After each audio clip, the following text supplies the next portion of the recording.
Part 2, here we go. There was an illustration in the JP the other night, a few nights ago. I wasn't sure whether they were actually built. I didn't read the article too clearly, but it was new houses, and there was a little row of cottages, and they could have been late 18th century, 19th century cottages. Very, very pretty, but no way would I gather they would have been affordable in the context today. Now, this is a house magazine here, which has been produced, one of the big sellers of houses in London, and they're all very traditional little cottagey type buildings. Now what I get, the message I get, when you look at what is the affordable housing as it's taking place now, it is not very traditional looking. Now, is that the sort of housing from a design point of view that Jersey will tolerate?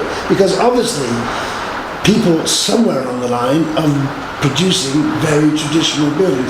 Somebody's telling them to do that. Is that the planning office telling them? Is it the architects telling them? Is it the marketplace telling them? Who's telling people to produce basically buildings that look as though they were built 200 years ago? Well, I think it's between the two positions that you mentioned. I think previous planning ministers have actually encouraged the local design, if you like, with pan-tiled roofs and dormers and inefficient layouts.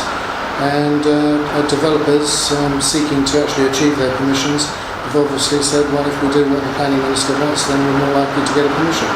But this planning minister, if I'm in the job for long enough, takes an entirely different point of view.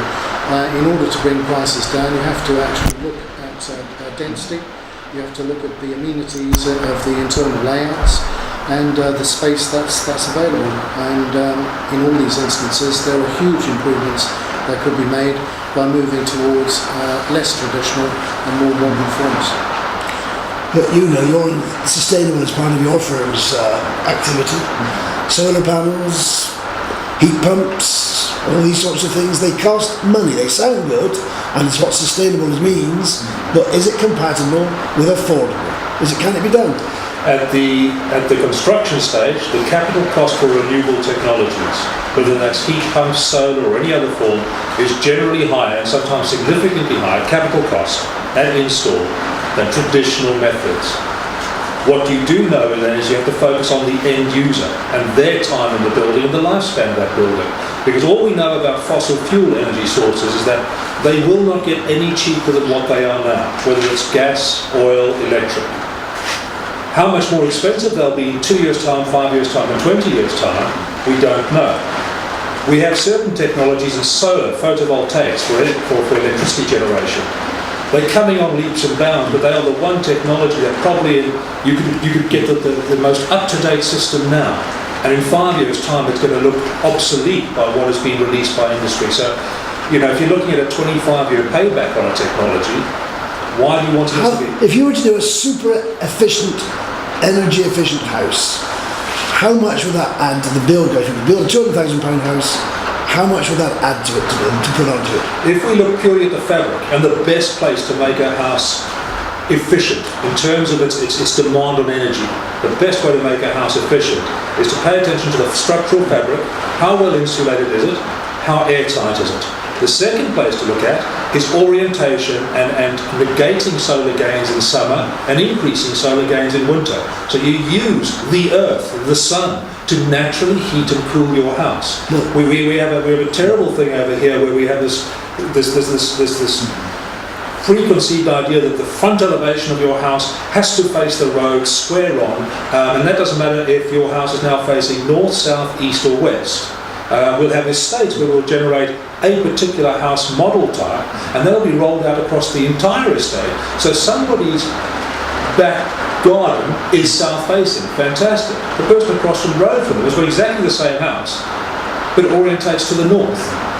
Planner, from a planning point of view, can we get away from these traditional looking dwellings? Can we do that?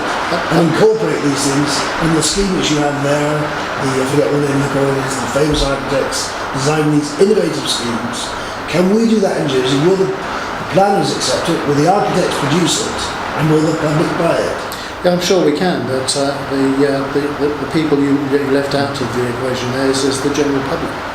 Right, because the minister is acting on behalf of public opinion as much as his own opinion, and if in moving towards these more more radical styles of accommodation to the betterment of the public don't wish us to go in that direction, then in effect they would be the ones who'd be slowing things down.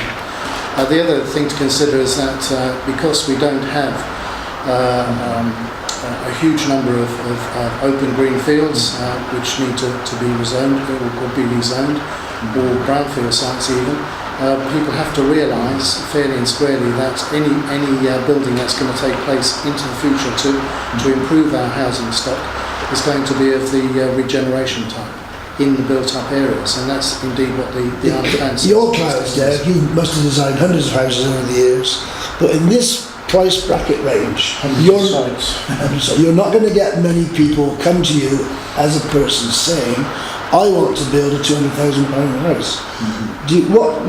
I mean, obviously your clients, could you offer a service to these sort of people that want to build a £200,000 house? It's got to be a kind of radical, totally radical. We think, okay, I know that site, and you've got a traditional land-hungry, football-hungry scheme there, and I'll just flash this. What it's seen is there's a kind of maisonette, above the maisonette. These are East London, high density, high quality. There's no reason why we can't. We're more to the point.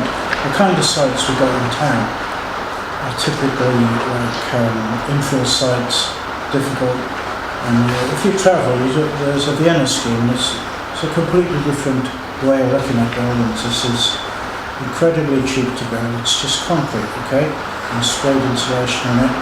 But every aspect of it is rethought. You know, the balcony access becomes like a public space. Right.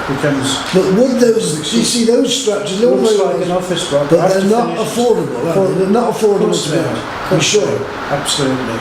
The way they take far more time, and Jersey doesn't do this, to find out who's going into it, and you can find this is Miss Fabric, the original Sark Fabric has units, like 4 units, everybody has bedrooms, but they have a common living room.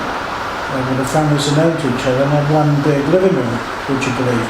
And there's hostel living, there's hotel living, there's private housing, there's social housing, all in the same building. I've been back and forth to this building for, not this one, the one next to it, that's about 10 years now. Still don't understand it because it was.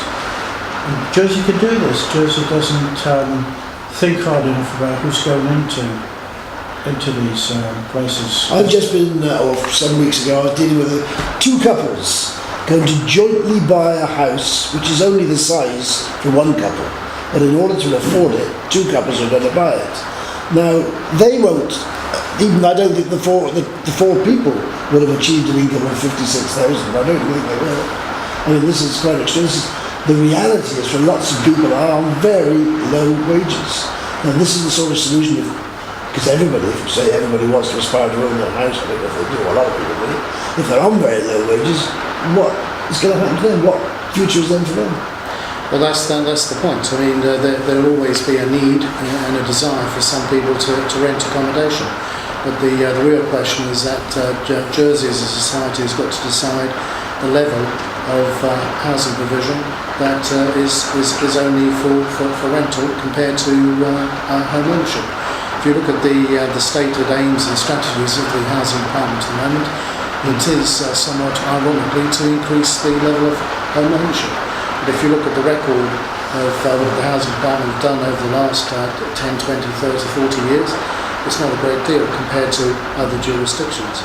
I was mentioning earlier, I mean, for Singapore, one of our competitive rivals in the financial services area, in the 1970s they had a home ownership rate of 29%, and by 2000, because the government decided they were going to specifically ratchet up home ownership to provide the benefits to more people to own their own home, because we all know the arguments that inevitably it leads to less of a support mechanism required for looking after people who don't have their own roof over their own head.